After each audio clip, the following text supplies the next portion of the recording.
one plagued with non-productive time and high costs. So this shows that managing the pressure is a very important factor in a successful well. This Halliburton has three different types of fluids. We start off by the conventional non-aqueous fluids. The conventional non-aqueous fluids, as we all know, has organophilic clay, it has progressive gels, it has thicker in rheology, and has higher ECDs. With the new systems that Rheology has, the organophilic clay-free systems, the gels are progressive but yet fragile. This means that you have enough rheology to suspend your cuttings and your weighting agents, but while when your pumps are turned on, your hydrostatic and your pressure that's seen on the wellbore is not as high as the conventional NAP fluids. Especially on the ERD wells, slim holes, high angle wells, where the narrow margin between fracture gradient and pore pressure is very limited. The Berry CD fluid also won the 2017 World Oil Award. Now, what is the main difference between a conventional fluid and the organophilic clay-free systems? The organophilic or the conventional systems are based off of organophilic clay. So it has clay for the rheology. It has a higher rheology profile, like I mentioned, so it has higher ECDs. With the inverted Berry ECD, it relies on emulsion chemistry and newer advanced polymers. So this means that you run the rheology lower without having sag issues. Second, it's the fluid performance. The fluid performance in terms of dilution. The invert and the Berry CD need less base oil for dilution because of the organophilic clay-free nature. The conventional fluid, to make up for the solids, you have to add a lot of base oil, which makes it higher in cost for the client. The reservoir performance. Because the conventional systems rely on amine-treated products, it damages the formation. With the inverted base Berry ECD, that's stripped out. So you get better return permeability, better production, and overall better performance. And last but not least is the sag resistance. The conventional system, you need a higher rheology profile for that. But for the inverted Berry ECD, lower rheology, it has superior sag resistance properties. Let's take this as an example. Here we have the three systems and the extra pressure or the extra force that's exerted on the wellbore when the pumps are turned on. With the conventional system, you can see it's an additional 1.6 pounds per gallon. Every time the pumps are turned on, you're chipping in and out of the well, you're running your liner, your casing, or you're even running your cement job. With your invert fluid, you have a reduction of about 1 pound per gallon. And with your Berry ECD, it goes down to 0.6 pounds per gallon. In this specific example, the safe window was 0.8 pounds per gallon, which means that even with manipulating the conventional fluid and adding managed pressure drilling tools and reducing the rheology, you still have higher pressures than using your invert and your Berry ECD. In this special case, the invert was a little bit higher than the safe window, so Berry ECD was the fluid of choice. Here in country, we're using invert for the extended reach wells, and it's performing very well in country and globally. On the rig side, we have to make sure that we optimize the fluid properties on the rig side and in the planning phase. For that, we have software called DFG, it's proprietary hydraulic simulation software. And what that does is that it takes into account the wellbore geometry, the BHA, the cutting size, and the fluid rheology. And it gives you the output for the whole cleaning index and makes sure that basically you have a good fluid for your whole cleaning. And in this example, you can see one fluid that is struggling to clean your wellbore and another one that is optimized to actually clean the cuttings from the wellbore. We also have hardware to go with the software, and I'm going to pass it along to Andrew to talk a little bit about it. All right, thank you, Mina.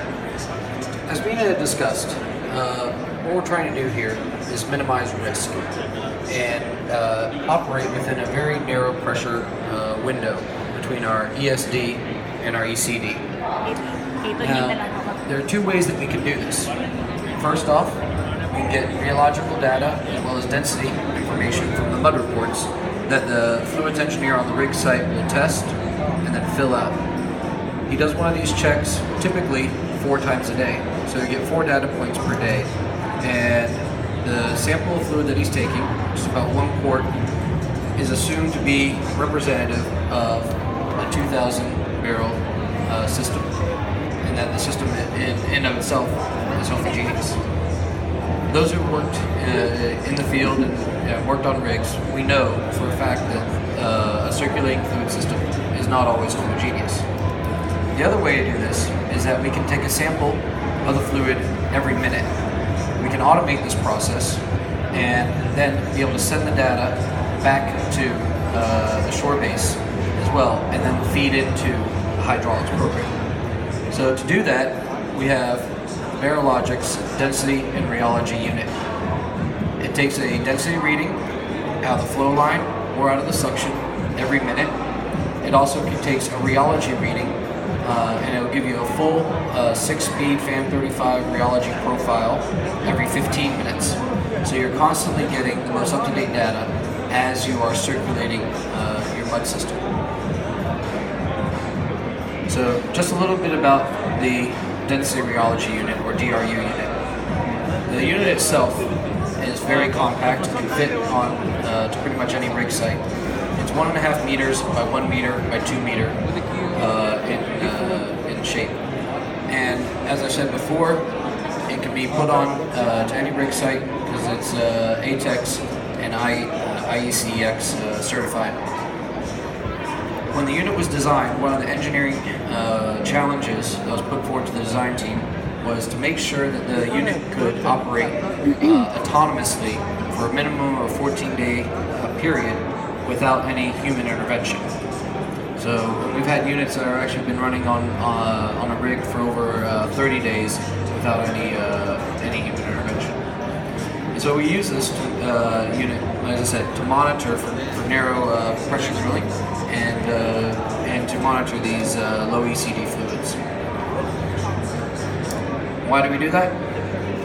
As the whole purpose of this presentation, as we discussed, we want to reduce risk. We want to reduce the amount of intervention that occurs with stuck pipe, lost circulation, and we want to be able to then look forward and be able to predict when these events are occurring.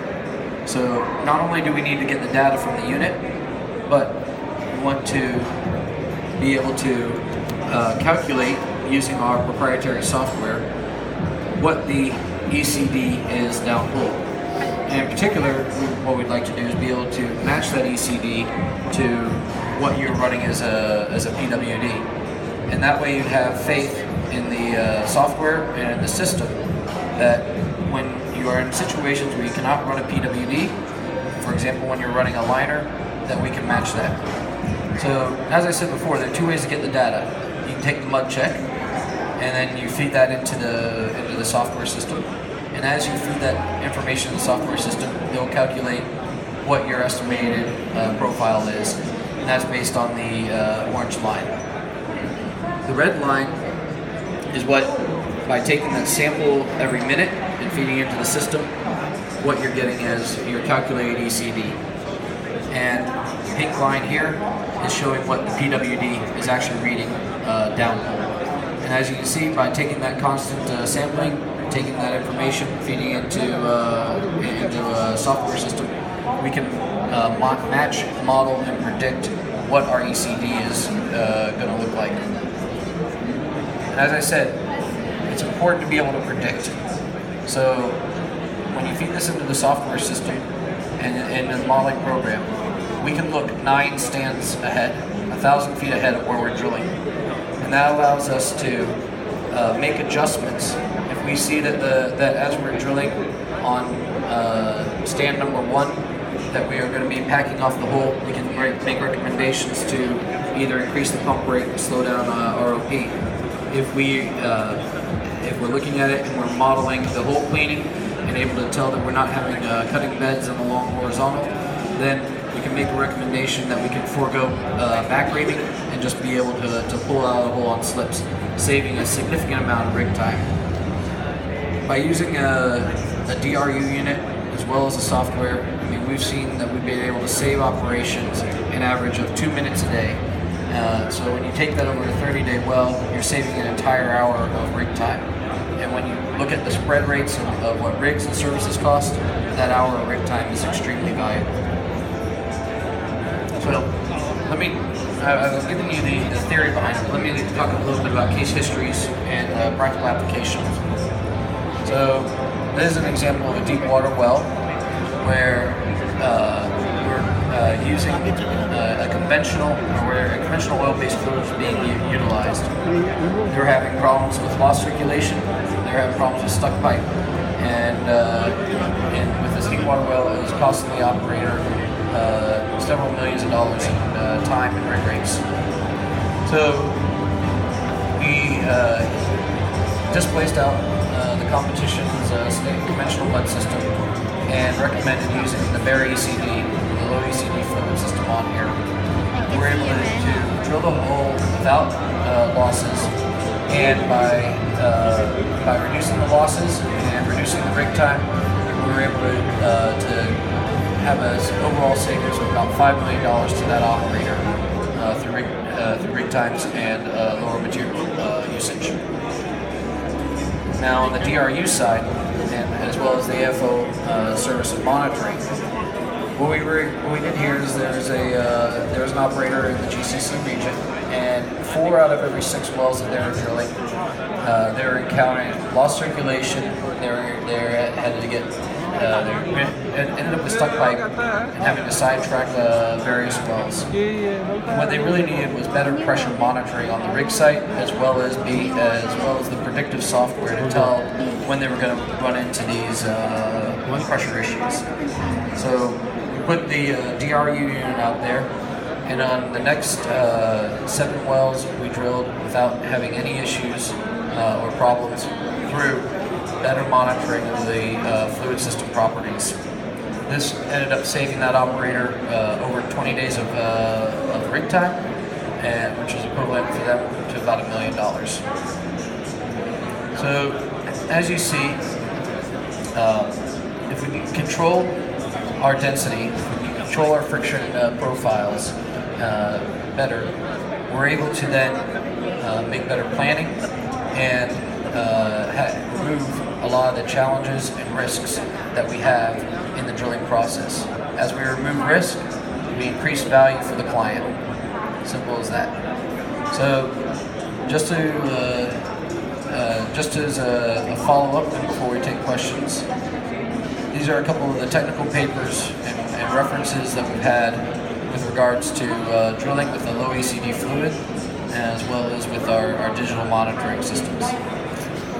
Thank you very much. The floor is now open for questions.